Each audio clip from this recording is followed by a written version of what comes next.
Good morning, everyone. It's time to get started. I'm Malia, your Sage Presence webinar host, and we're excited to be coming to you live from the HGA offices in Minneapolis. Our special guest this morning is Jennifer Haferbecker, Marketing Director with HGA. Jennifer oversees marketing and business development strategies across the firm's core marketing sectors.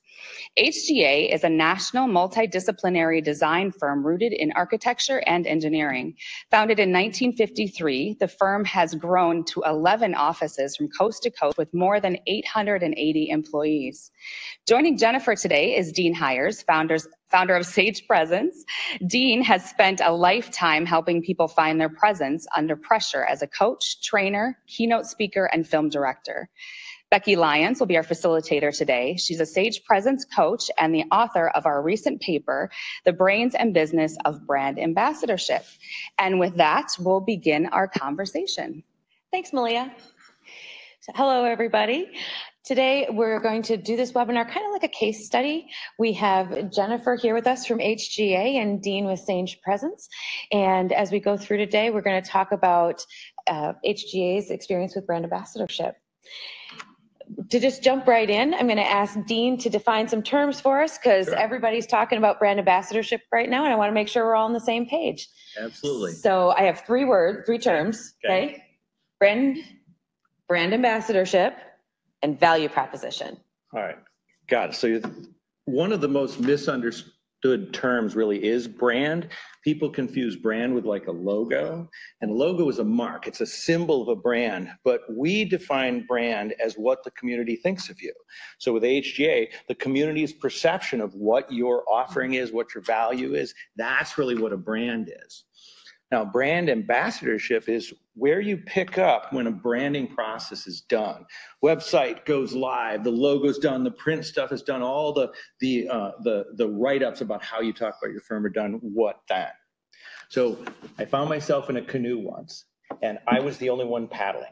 I'm in the back, my wife's up in front, and she's digging around in the bag. The kids are messing with the dog, and one of my kids has a paddle, and he's pushing backwards. And I'm the only one moving the thing forward. We got passed by another canoe where mom's being mom, dad's being dad, kids are being kids, but everybody's paddling. And you can go so much faster when everyone is paddling. So if you take paddles and you think instead of paddling, it is the ability to communicate to the public the value your firm offers. What you've got a shot to do is re-educate or refine a community's understanding and shape what comes to you so that people keep you in your strength and bring the kind of work that you want to get as a firm. That's what brand ambassadorship does. So value proposition is like the art of communicating your value.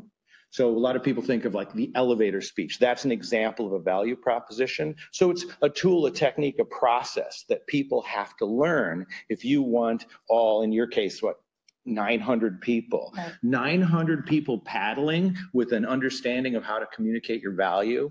That's how you get brand ambassadorship. Awesome. Thank you. Sure. And then what is a value proposition? So there's lots of different versions of that tool of the value proposition device. Ours is conceptual, and what we find that people make a huge mistake in trying to craft a message and tell everybody to memorize it and say it. Yeah. And if you ask them, they're going to say, I can't say this. This doesn't sound like me. Right. So we like to take a conceptual process where if people learn the concepts of the value proposition, they can say it their way, but everyone's extending that brand. Excellent. Excellent. Thank you for that. So one other thing to note is as we go through today, HGA went through a rebranding experience prior to doing brand ambassadorship work. And that's a whole nother webinar, a whole nother process that we're not going to get into today. Right. But I did want to note that at the top. And I also wanted to say that you can start your brand ambassadorship work anytime. You don't have to wait for a rebranding effort. So if you're not in the middle of a rebranding effort, don't worry. We're still going to have great information to share with you. So with that, I'm going to talk to Jennifer a little bit about HGA. Hi. Thanks for having me. Absolutely. 900 employees. We do. Roughly 900 employees. Like Malia mentioned, we are now across 11 offices nationwide. Wow. So it's really exciting. It's growing. Yeah, and we service many different sectors with through healthcare, education, science and technology now, public corporate, and then our arts and community and culture as well. So great. Energy infrastructure keeps growing. And this growing, is that happening because you're acquiring other firms that already existed as themselves, or is this building from scratch? It's actually both. The last two, we acquired 2 different firms this past year, but we are focusing on each of our locations to grow organically within them as well. So imagine trying to have a consistent brand ambassadorship, firms in different parts of the country. You've got DC, you've got a bunch in California, and then trying to be both individual and yet all one brand. That's your challenge. Right? Exactly. And the challenge with the acquisition is sort of maintaining that culture and that equity of who they were before, and then molding it with HGA to become that one firm. Right. And being respectful of everybody in the process. Exactly. Yeah, wow. exactly. Wow. So, when did HGA start talking about brand ambassadorship?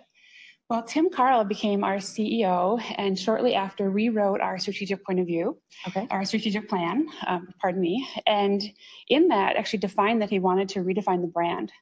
So in 2016, we hired Tate Subler, Bruce Tate, to come in and help us develop a new strategic point of view. We launched that in the winter of 2016 and then moved into building the new identity to support the brand through a designer named Stuart Flake. That identity launched this spring, or the spring of 2018. And since then, we've been training on the identity and the actual strategic point of view and the brand itself. I actually learned so much about brand by hearing you talk about it. We met and started collaborating as that was wrapping up. Yep. And so they had a really great presentation. It's about an hour long that goes the inside out on the brand. And they were really looking at it like, how do we figure out who we really are, as opposed to what do we want to say to the community? It's what are we? What makes us us? Yeah. And then the enemy to brand, especially in architecture, is the fact that the community already thinks they know what brand is. We know what architects do. So what you're trying to do, and I learned it from you, was the idea of re-educating the community to see us in light of a certain kind of architecture, and combat the fact that they already think they know what you do. Right. When Bruce Tate went through this series, he interviewed our existing clients, potential clients, past clients, employees. It was a pretty thorough process. He came to our strategic point of view and our values, and when we launched them, it truly resonated with a lot of the people in the firm. Like, people saw us in it. They said, this makes perfect sense, and now we have a really clear way of articulating who we are. And so it fits with everybody because everybody was engaged in making it move forward. Yeah. So when you think about brand ambassadorship and that kind of work, how did you decide to move from rebranding to brand ambassadorship? What was going on that encouraged you to take that step? Well, when the identity launched and the brand started to live, we knew it was important to maintain and live our brand promise truly externally. I mean, as Dean mentioned, we wanted to make sure everyone within the firm was doing that consistently and in the right direction. So the strategic point of view gave us that target client, gave us that forward direction. But the ambassadorship program was really about creating tools and training that empowered everyone within the firm to live that brand truly and to be able to articulate it externally. And so who was engaged in making the decision to move forward with brand ambassadorship? Was it just you in your office, or did you have senior leader engagement? There was a core group of senior leaders who were involved in the strategic point of view and in the brand development, the identity development. And as that process went along, we expanded the group at certain points to get feedback from various and diverse groups across the firm and different locations to make sure it was true to the whole firm.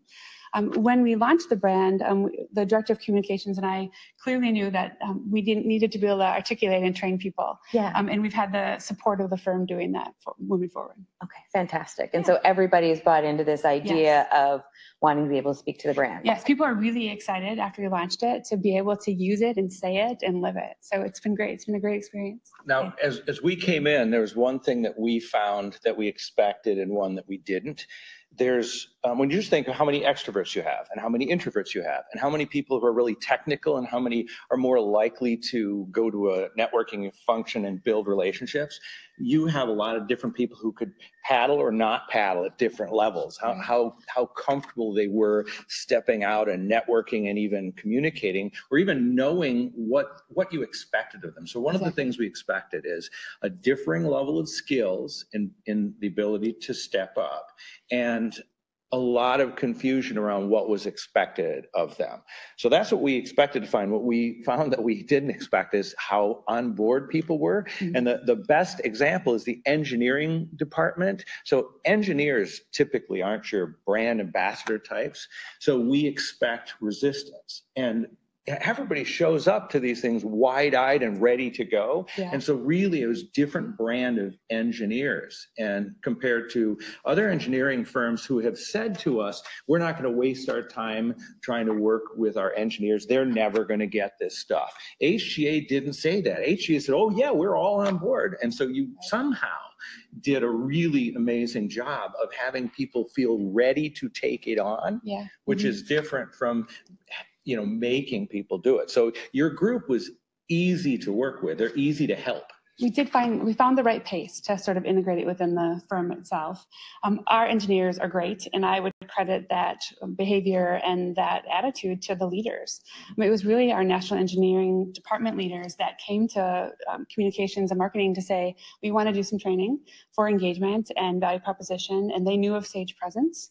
Yeah, we found you through your engineers. Exactly. And that's just not how it usually goes. And we were just at the point where the brand had been launched, and the engineering leader said, we want to make sure if we do training that it's consistent with the new voice of HGA. Yeah. And so when you were talking with the engineers, did they have any other stipulations about the kind of training that they wanted to have brought in? Their specific training was about engagement. They knew they had a wide group of people who wanted to be more engaged and who wanted that empowerment of business development and kind of growing that culture. So it was really about that sort of value network, value proposition training itself, but we wanted to make sure we were overlaying the new brand to it as well. Right. Now, in coaching some of the engineers, some of these folks literally were worried about, I have to go to a networking event. Yes. I don't know what to say. I want to do what I'm supposed to do, but I'm just going to stay and talk to my buddy. Right. And they have to figure out. So in coaching, they did have some standard classic analytical mind introversion mm-hmm. things to get across, yes. but they wanted to make a change. And what's really cool is when you follow up afterwards and they're like, I went into that networking event, I knew what to do, I was ready, and they actually do it. Exactly. So they were going to be a test pilot for us. The engineers had offered to pilot out this program of a workshop and then individual training. And as we worked through the details of it, it actually came up that our business developers could do the workshop first. We have an outstanding group of business developers here at the firm who are also eager to have more tools and understand the brand. So we put them through the workshop and training as well and got great feedback, which also empowered us to continue and spread it throughout the firm. So the engineers were the first ones to raise their hand and say, hey, give us the training. Yeah. And so they were the second one to get it, which was good. We got to refine it by working the marketing and business development people inside of a firm. They are sort of the system that we work through, and you helped us refine it and learn better so our pilot was better because we got to pilot our pilot with the BD team, and that really made it work better. And for anyone who's considering brand ambassadorship, one of the key things that we did right here is it was training to build a common language and understanding that everybody understands, but it locks into place when you do private coaching and you help someone deal with them in relation, because their departments are different, their jobs are different, and their personal roadblocks and goals are different. Right. So there's an individual connection, and otherwise you end up with people knowing something, but it's not showing up. And the goal here is it's got to show up in the workplace. Exactly. Otherwise it's a waste of time. So, okay, so you did the training, you're doing the coaching, and what other ways do you reinforce the brand ambassadorship skills that have been developed? So we've been working with the department leaders to offer up opportunity within their monthly meetings as well. Okay. So as they meet together as a department and they share stories or they share networking events to talk through those successes of, this is something that I tried and this is what the outcome of it was. We're also readapting our project stories to use the same structure that we've taught in value proposition. So there's a consistent language, like Dean said, in everything that we do. And we're using that language then in firm-wide presentations, in our award submissions, all consistently across. It's sort of, the strategic point of view has become a lens that we use in everything from hiring all the way through marketing. So if you imagine that a value proposition is maybe what would be in an elevator speech, but you're going to be positioning value when you go into a project interview. You're going to be positioning every time you have an idea and you want someone to buy in. It's a method of communication. Exactly. So HGA is picking at it from every angle. And we often get involved in coaching and prep on some of their interviews. So that's the big moment where it's like a presentation showdown where somebody is picked to do a project. Right. And so what I think one of my fascinations has been, I come in there and they're asking the question, okay, we're talking about somebody's specific project. How does the brand fit into there?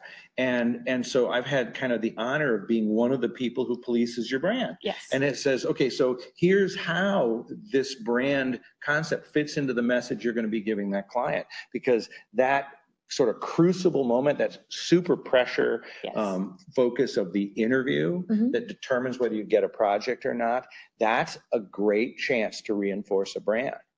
And so that one's been another zone that we've been playing. I think because of the scale of the firm and the variety of locations that we've had, we've done quite a few of the value proposition workshops throughout. And every time it becomes more specific to who the audience is.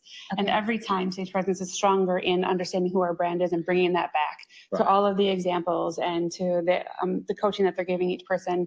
And then they're weaving it through the interview strategy that we bring them on for as well. And you just forget, that's the problem. You're busy, say you're a project architect and you're focusing on solving that problem. It's so easy to just forget this. So it's reinforcement from every angle, and ultimately it should become just the way HGA talks.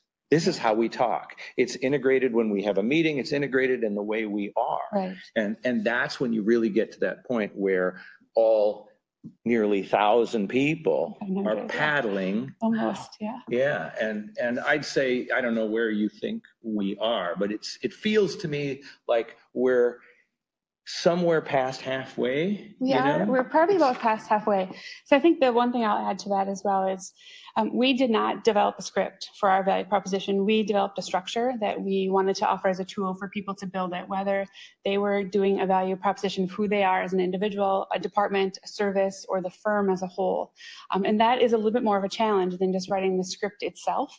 It's a challenge, but it's the only thing that can work. It is. Because how many times have you gone to a company and you've seen the brand statement printed up in letters behind the receptionist desk or on a big wall? People just walk by and they'll never, ever say it, but we're translating it into concepts. So you can talk from your vantage point. As long as you're speaking consistent with these concepts, you're saying the brand. You're living the brand, exactly. And it's the only way you'd ever want to hear it, because if you ever hear somebody reciting the stuff that was written for them, you just tune out. It doesn't sincere. work. Yes, exactly. It's not authentic. And are people being receptive to that structure? Do they prefer the structure versus the script, or what kind of feedback have you gotten there? When we teach the structure, it's very simple, the structure itself, but it does take practice, because you find yourself wanting to fall back to sort of a script of who we are and our services. So we are kind of taking that extra moment to say, we want the value proposition to be focused on the client. Yeah. And then to do that, we have to do some original insight and some curiosity into who they are and what their problems are, so that we can articulate it back to them. Okay. So it takes some practice. It's a little bit more challenging, but ultimately it's been the best decision. Yeah. They like it more.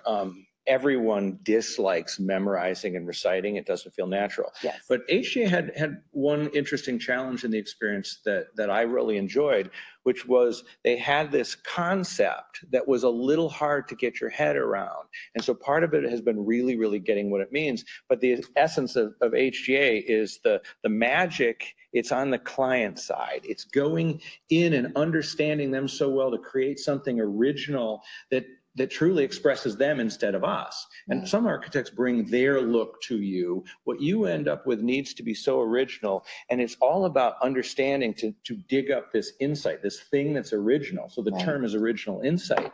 And that took a while and continues to take a while to make sure people get what it is. And then they don't forget about it, but they actually integrate it into their dialogue. But it's concept. I get this concept. Here's the flow. Yes, I can talk about whatever I have to say in that format. And the nice thing is, it is truly how they work. Like that hard work of the learning the original insight of the client is what we do. So it's once we connect that dot of this is what this means, this is what this concept is. So just articulate what you're doing for that client. It does help put it together. And the client needs to understand it, because the community thinks they want to pick from your portfolio of looks. I want something that looks like that. And that's what they're trying to bring you, is something that doesn't exist yet. Right. So how can we show you what doesn't exist yet because it's so original to you? We have to become you to find it. And so it's getting that this is how they work. And it says what kind of work do they want coming into the firm. And if you have everyone out there communicating this, you're teaching your pocket of the community. Gradually you tip the scales and people think about it, HGA in the light that it wants to be thought of. And earlier you made the comment, it truly is everyone within the firm. So part of this exercise is looking at everyone to say, every interaction that you have can have an impact on the business.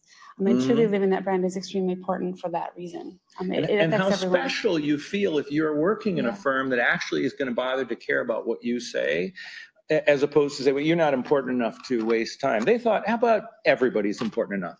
Right. That's what's really cool about this culture here at HGA. And so, we talked about the engineers and business development folks. So everybody in the company gets to go through this development process. So across the firm and the different market sectors that I mentioned that we support, we have done training at a high level for those people who are purposely marketing exterior. Okay. So the principals, business developers, associate designers, people like that. And now we're looking at that second level of people to continue that process throughout the firm. It takes some time. It does take time. We did our first year hitting a certain strata.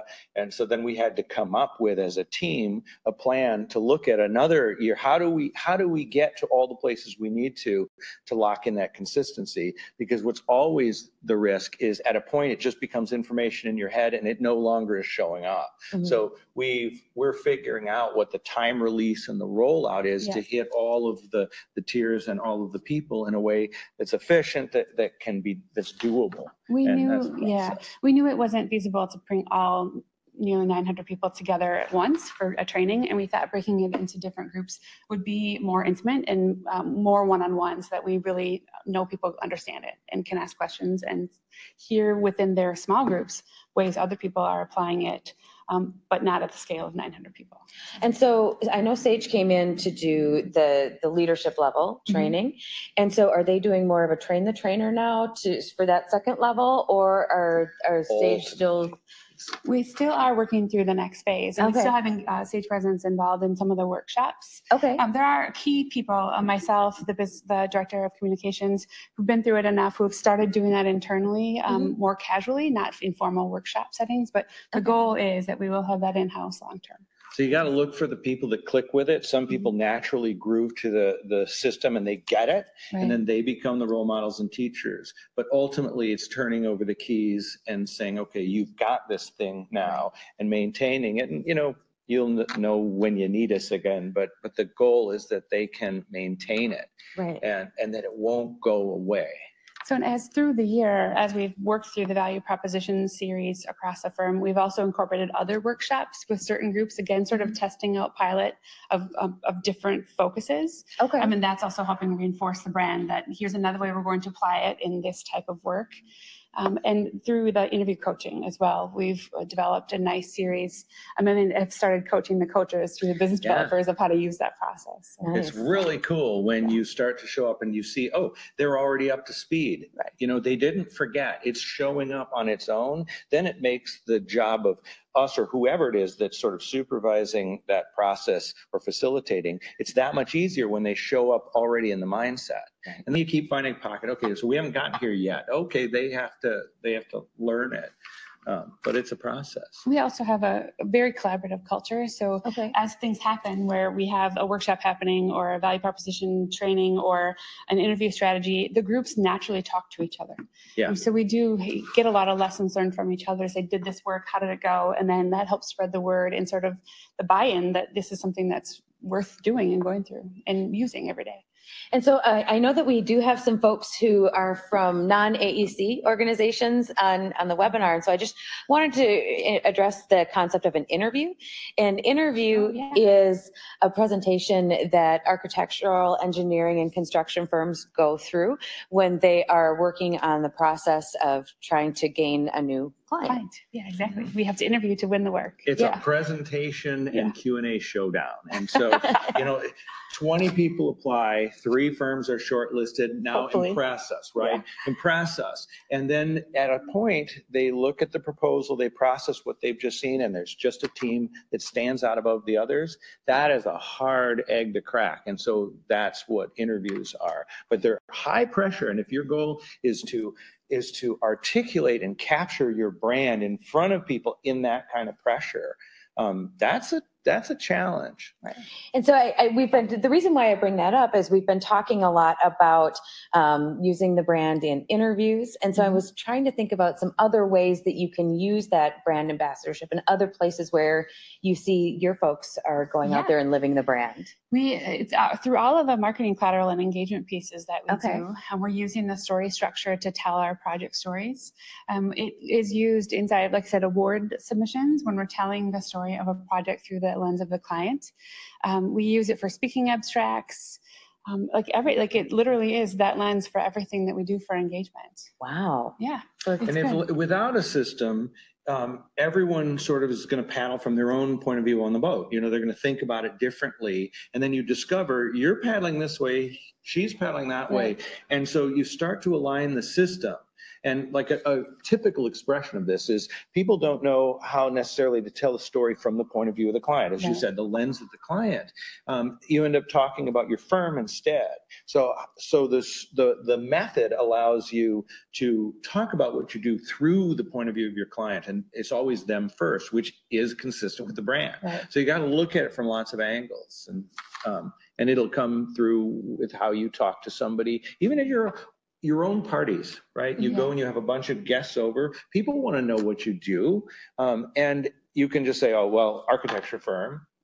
Or you can actually help educate people, on the impact on the impact of the firm. The difference you make and who you make it for. So I think everywhere. I will be honest, like you mentioned, kind of people rowing in different directions. We do have some very successful people who have been here for a very long time. And those have probably been the hardest nuts for us to crack. Like they had their way of winning business. And so it's from that slow education and that buy-in as they hear stories from other people as to how they can adapt and tell their story differently. You can't take away somebody's success method. This works for you. No, stop doing that. So what you have to do is you have to make sure that it's very flexible to allow for that. And you have to respect that they figured it out on their own, and that's why it's got its unique style. So the system has to be flexible. You got to leave room for that.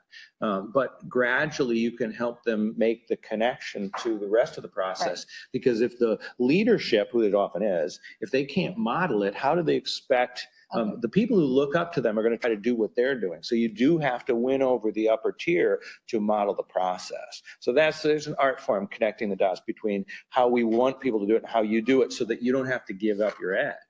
Right. And have you noticed that there are groups who are more into brand ambassadorship than others? Well, like I said, the people who have been successful from a different strategy have probably been the hardest ones to adapt to it. But if you look across our different departments and our different specialties, everyone has come on board pretty consistently. You go to the different offices and there is a consistent HGA-ness about it. So they each have their unique feel, but I always feel like I'm in the same company when I pop into any of your offices. Each of our offices, you're right, have a completely different culture, but we've built the flexibility through the structure of the value prop and in the brand identity itself to allow people to identify with the client or the location of the region that they're dealing in. And they talk to each other, right? So if you go to one office, somebody's piping in on the video conference from one of the other offices, and they create this cohesion and flexibility. And by the way, that's an ongoing process. HGA is probably never going to be done trying to find that balance so that people feel autonomous yet involved in one brand. It's a challenge. And more, we are doing projects across offices and across sectors, so that becomes important, that we all sort of have a consistent language to work off of. Right, so everybody's speaking the same language and going in the same direction. Yeah. Fantastic. Exactly. And so as you're doing this process with brand ambassadorship, are you starting to see the results you were hoping for? We have started to see it live in a lot of great ways. Okay. Even in the day-to-day success stories that you hear when people get up and talk about, this is the way we approach the strategy, or this, when they tell their stories in that structure, and you hear it from the lens of the client, from the perspective of the client. So some of those day-to-day moments are probably the most proud that you see it living, because it truly is who we are. Metrics on soft skills is never an easy thing to do. No. But what I've been noticing at an increasing rate, I go to an office and somebody comes up to me that, I might have thought would have forgotten about this by now. It's been a while. And they say, okay, the last 5 presentations I had, I followed this, I'm getting it down. And it's like, wow, it's sticking. It is. So we're definitely getting feedback that it is taking. I think it's probably time to do the next level of defining metrics, but it's hard when you're talking about soft skills. Right. But one metric is people are reporting using it and they seem excited. They're bright when they tell you about it. Yes. So it's solving a problem that they had anyway. This communicating your value thing isn't a problem that brand creates. You have that problem. Right. And so it's solving a problem that they've been dealing with forever. Right.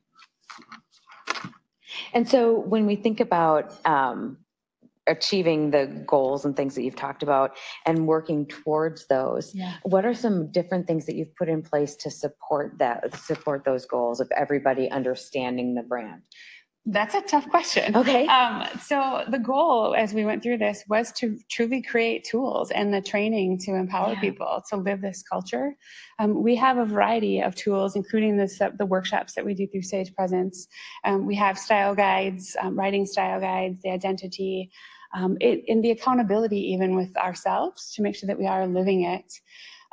We are still working through sort of a curriculum of how we have an onboarding class for people to come in and understand what it is, and the touch points along the way. That's still in development. We don't have that quite done yet. Yeah.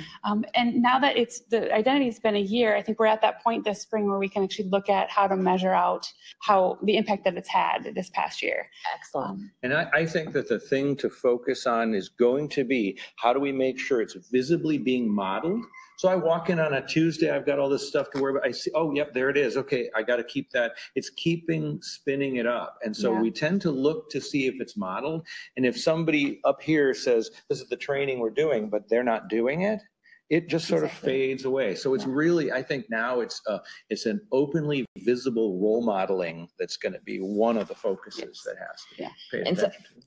And a word that you said, Jennifer, and this ties to what you were saying too, Dean, about modeling is idea of accountability. Yes. And that's always a challenge. Can you talk a little bit about how you're helping people stay accountable?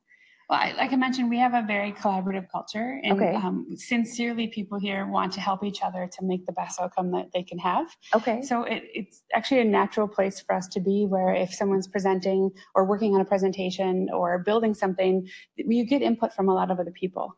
I mean, we welcome that from each other. So as we're seeing examples, you'll pick and choose your moments of how you give that feedback or help guide them. But it's, have you thought about this way and think about this structure, and given them examples of how we've done it in the past where it has had an income or an impact for others. It's those teaching moments that you find along the way.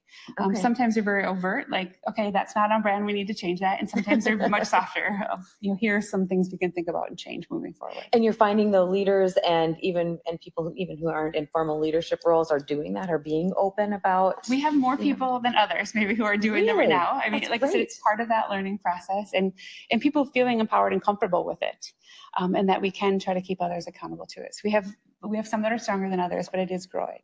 You have different personality types. Yeah. Some are going to be more open in their use of a process. Some are not. You kind of have to deal with your expressives, your analyticals, your relators. There's a lot of different personality types that you have to, and they're all going to be different. And keep in mind, you go to DC, their work is going to be different. DC, you got a lot of government work, right? And you'll have healthcare, and you'll have sort of arts and museum institutions. So different work actually has different types of clients. So you're tracking A lot of it comes down to flexibility. It can't be, you're not doing this, you're in trouble. It's got to be, how do we work with it to bring consistency into your very unique division of work?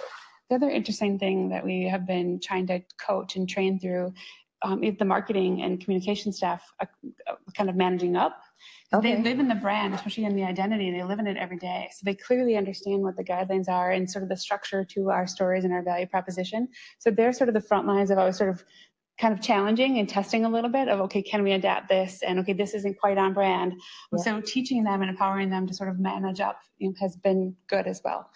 Challenging moments for sure. Yeah. But having that flexibility has helped us to change others. Right, and that collaborative spirit, people are open to some of that feedback. Yes, yeah. Nice. Exactly. Nice. So I've been taking notes as we go along of some different lessons learned, and I'd love to hear your feedback on these. So the first thing that we talked about was that when Sage came, first thing I wrote down is when Sage came in, they expected different levels of skills and confusion around expectations, but you were pleasantly surprised that people were on board to join into the brand ambassadorship effort. I know that HGA isn't the only place where you've done this kind of work. So when you think about other places that have done brand ambassadorship work, what's more common? The different levels of skills, the confusion about expectations, the excitement. What's the most common reaction? Most common reaction is actually the group of people come into, if you don't set it up right, they come in and say, I'm here because I'm broken and management views me as broken and you're going to fix me somehow. People don't understand. Leadership needs to communicate that they're investing in you because they value you, because you're worth it, and make it a positive thing. And people often think it's more like I've been sentenced to presentation class or something like that. and it scares them because deep down it makes them face something in themselves that they have some apprehension about. So I think most people are scared of it. We've had people who loved our programs who said, I tried to schedule my vacation over this to avoid it. Because that's their inner fear talk. So I think most people come from a little bit of a resistance. Mm-hmm. And then those, as you talked about, or we talked about the people who are successful at it and figured out their own way, they actually don't know how they do it. They figured it out, and if you just don't ask me, just let me keep doing it. So it can be threatening. And I think most people come with resistance. Okay. And so it's interesting to hear that if that's the most common reaction, and then to hear at HGA there wasn't that whole lot of resistance, that made it a little bit easier to get the ball rolling. Listening to what Dean is saying, part of our brand is helping, and so I think we approached it from marketing and communications as wanting to help.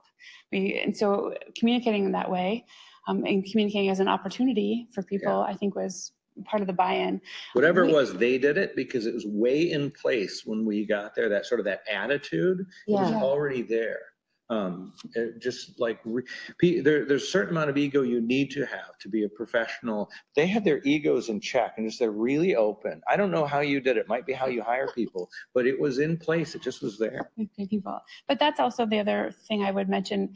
Just really truly understand who you are as a company and what your culture is, and that will help you guide an implementation process. Yeah, understand what brand really is, and don't think of it in the expression, the logo, the words, the things that we use to our tagline. So I think a big lesson that anyone interested in this should recognize is those are really important things. There are copywriters that help you get those taglines. There are designers that help you get the visual. That isn't the brand. Those are expressions of the brand. So focus inward. As a group, it's a deep inward look that you had done already. Right. And so I think part of the sign of getting it right is that when you unveil it, it's familiar. It's like, oh God, that's us. Yep, that's what you're looking for. And somehow they got that. Excellent. And then let's see, what else did I write down? I wrote down the importance of leadership supporting the effort. We talked about how important it was that leadership drove it. Exactly. And then you're also seeing people from different levels of the organization supporting it as well. So it's kind of like a perfect storm. Extremely important. Yes. It's extremely important that you get the buy-in and the understanding and the empowerment of the leaders throughout different different levels of the organization, and that people see them using it. Excellent. Yeah. So great lesson learned when you're talking about a 800-900 something person company. You have to leave some room for people who don't buy in. They're successful in the firm. You can't have a 100% unanimous equal buy-in. People buy into different levels. You have to leave the room, just like when you have different departments in different parts of the country, right. You have to leave some room for their autonomy.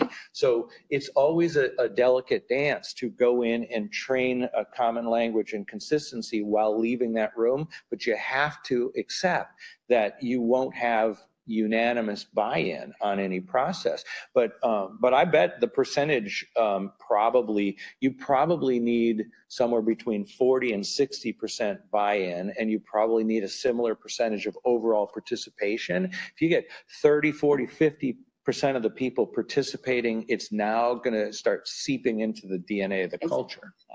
Well, and we talked about the consistent message and having a structure instead of having specific verbiage. We talked a lot about the idea of a structure underlying it. So that, I would assume, would make it easier for people to participate. Especially when you've got the kind of engineers and architects love process. Construction companies love process. A lot of whatever companies you're from like process. Can you make a systematic process around the soft skills, turn them into hard skills, tangible skills? That really works for people. Oh, you told me how. That's all I needed. Somebody needed to tell me how. Yeah. And so that's where you focus. Simple, simple, simple is the key. Yeah. So those were some of the key points that I pulled out. Do you have any other lessons learned or any big aha moments that you want to share with our friends? Big aha moments. Every day is an aha. I know, we learn every day. We keep applying it the next day as we continue rolling it out. It's been a challenge. It's been awesome at the same time, but really understand and set your pace and your goals based on who you are, so that you can be successful. Would be my only key takeaway. Yeah, just be open to the ongoing ahas. Yeah. You can't think you've got this animal. It's an ever evolving culture. So right. I'm honored to get to participate in a company that has such a cool culture. It's been great getting to participate in it, but I think you just have to stay open, systematic, flexible, open. And it's never really done, right? Like as you bring more people into the firm and your markets change, it will continue evolving. So. And you can keep getting better. Yeah. Great. Well, those are the questions that I have. I really appreciate the time that you've taken to answer them. And now I'd like to turn it over to folks not at the HGA office in Minneapolis to see what questions that you have for us. I know Malia's been taking note of them as we've gone through today. So Malia, what kind of questions do we have? Yeah, we've got some great questions. I think the first one I'm going to ask you guys is from Jim, and he was asking, this is a question for HGA for Jennifer. Over the course of the development of the brand ambassador work, did you communicate with your staff along the way, or did you do it in one big launch?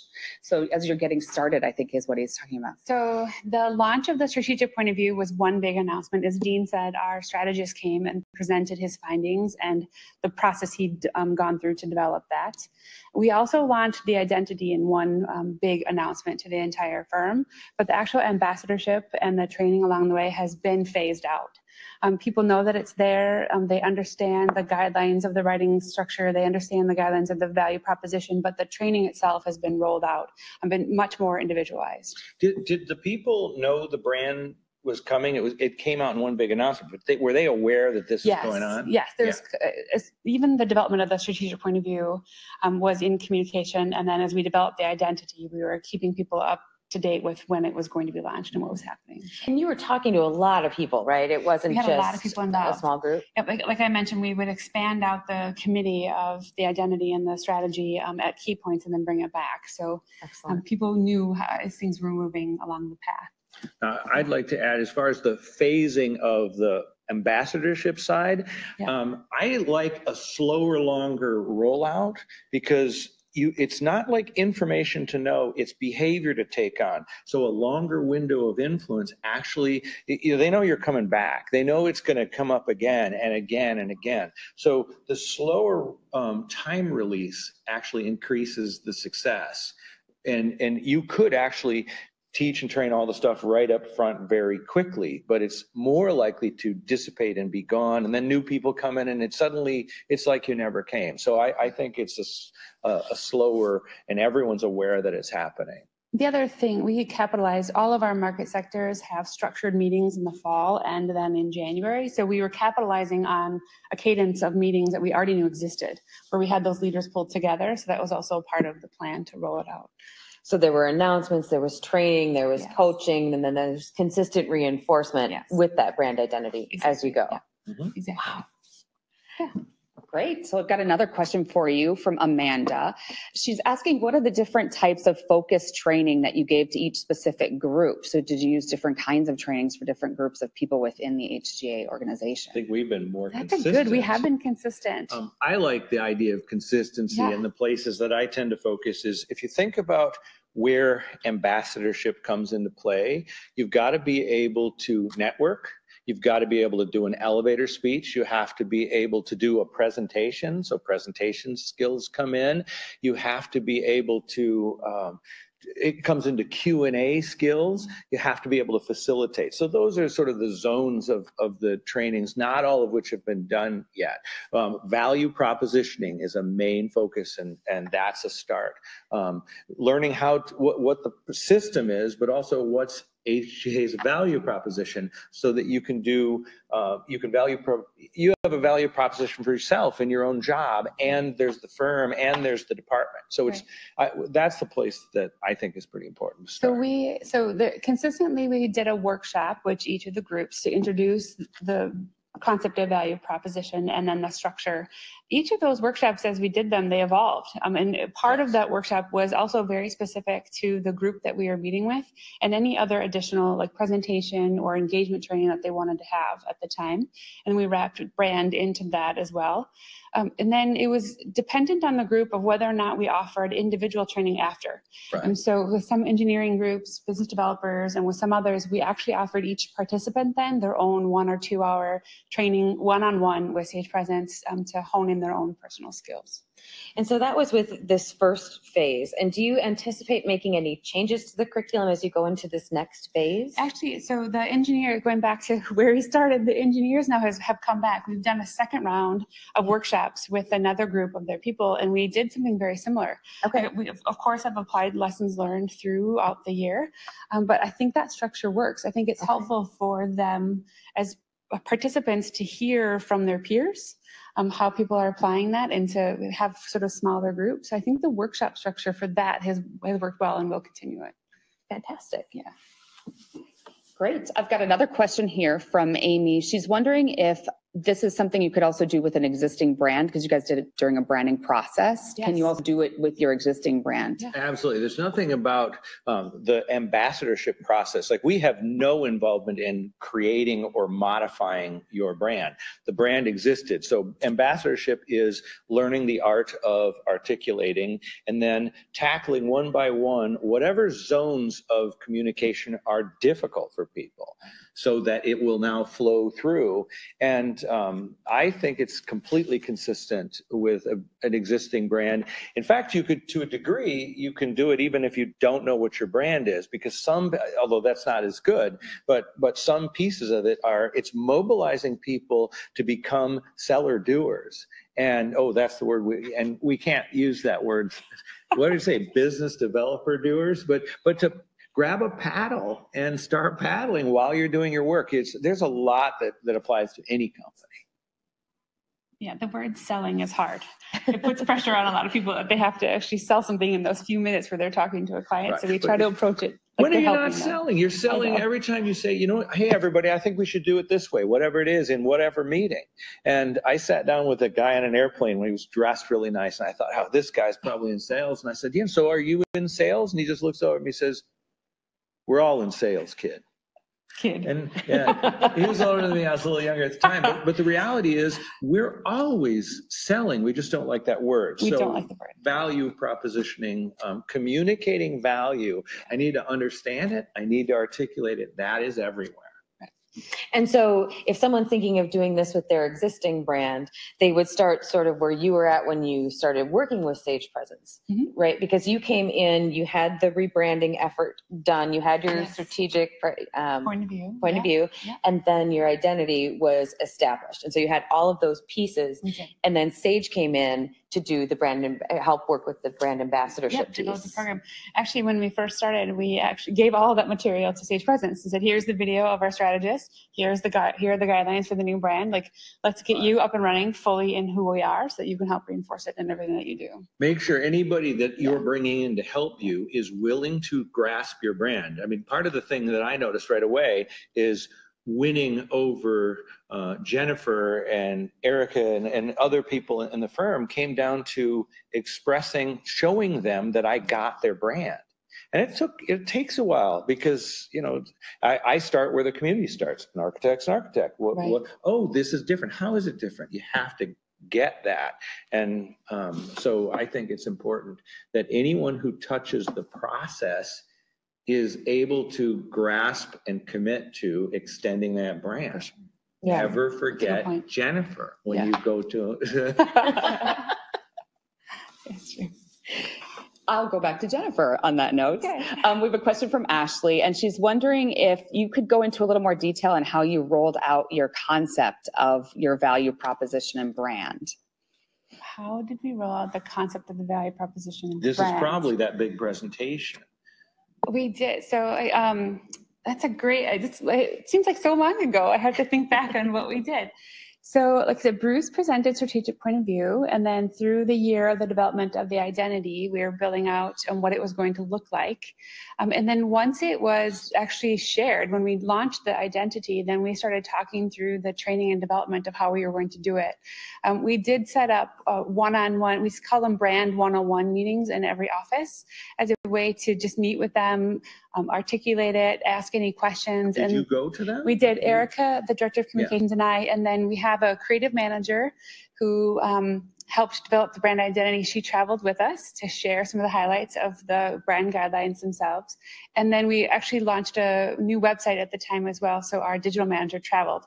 And in that presentation, we talked about the local or upcoming workshops for the actual value proposition training that we were going to do with each group. And then we've worked with the leaders of each of those sectors to communicate it within their teams as we develop what it will be and when it will be. The clear concept there is consistency and repetition. It's going in over and over again. I noticed as we started stepping in, we know system, you know, we have our process and we're so proud of that. So I'm sitting there with a group of people, and then Jennifer's in the back. I'm like, I have to make sure that this isn't just a process. It's a process that allows what needs to funnel in. So I think that was the area partly where we got better and better at is improving the connection between the process and the brand, because we don't get to go with you to all of those meetings as you go around and have the, you know, the brand meeting. So I hope that answers. Yeah, I think that was great. I'm going to ask one more question here and then we'll be done for the day. What was your strategy at HGA to maintain the sustainability of brand identity and value proposition as the time goes on in the firm, as the firm continues to grow? So how do you maintain this now that you've done it? That's actually a great question. It's something that we're actually tackling right now. Like I said, we're almost a year in. So we are looking at how do we measure the impact that it's had so far. And then we're looking, as like I mentioned, we had acquired 2 firms this past year. So we're just at that point now where we're trying to transition them to the HGA brand. We co-branded for a while with each of them, and now we're moving them over. So we are I don't have a perfect answer. We are in the middle of building that structure to make sure that we are consistent and that we continue to growing it. On the side, we've had conversations about the curriculum of how do we start to develop some videos or resources for people through our intranet that people can tap, or ways to put new employees through the program so they truly know who we are and how to articulate it. So that's to be determined yet. I don't have a clear answer on what that is. I think that is a good answer in a way, because there's anyone who thinks we got this thing nailed is setting themselves up for a fall. The fact that HGA is clear enough that there's never done, this is ongoing. I think that's part of the success, is just staying humble and saying, you know, we've got to keep watching this thing as as we grow over time. And I think the commitment to maintain it is half of the answer to how do you maintain it. It is. Yeah. And I think we've talked quite a bit about different systems and processes you have in place where you're infusing it with the brand identity. So when you're talking about awards, when you're talking about presentations, you're finding ways to infuse it. And in meetings too, that you talk about ways. Presentations. Yeah, that's true. That's true. And like I said, it's part of this past year of implementing the brand has been the challenge of converting everything that we had from the past to be the new brand. So that's one challenge. And then the next challenge is as we implement new content and new strategy that we're continuing to follow it through. So a possible nugget that you just threw out maybe a minute ago was the concept of sharing strategy. People don't know the why. They get told they need to do something, but sharing strategy with everyone so that it helps them understand there's a reason that we're doing this. And I think that's a key ingredient, because anywhere in the company that you are, if you feel that you have access to the knowledge of where we're trying to steer the ship and why, that is going to help you get it. A lot of people say why. So I think the strategic side and the sharing of that is probably one of the things you've been doing right. There are a lot of tools, client perception surveys and client satisfaction surveys. There are a lot of things that we can implement this year to measure how we've done. We just have to get all that on paper and come up with a plan to do it. Yeah. You got this. You got it. Yeah. Well, everyone, thank you so much for your time today and joining us and to learn about brand ambassadorship. I really appreciate your insights, Jennifer and Dean. And do you have any final words for folks out there? Thank you for tuning in. Thank you for having me. It's been great. My first webinar, so I appreciate it. Don't be the only one paddling in the boat. If there's a paddle near you and you're not paddling, pick that up and start paddling. Nice. Great. Thank you so much. And thanks again to HGA for housing us today. It was great to be in your beautiful office here. Thanks to everyone else for joining us today. If you'd like more information about brand ambassadorship, you can find a free white paper and a related blog post at sagepresence.com. You'll receive a link to this webinar for future viewing, so please feel free to share it with your colleagues. And finally, please take a few seconds to answer our one question survey and keep an eye out for our next Sage Presence webinar this summer. Have a great afternoon.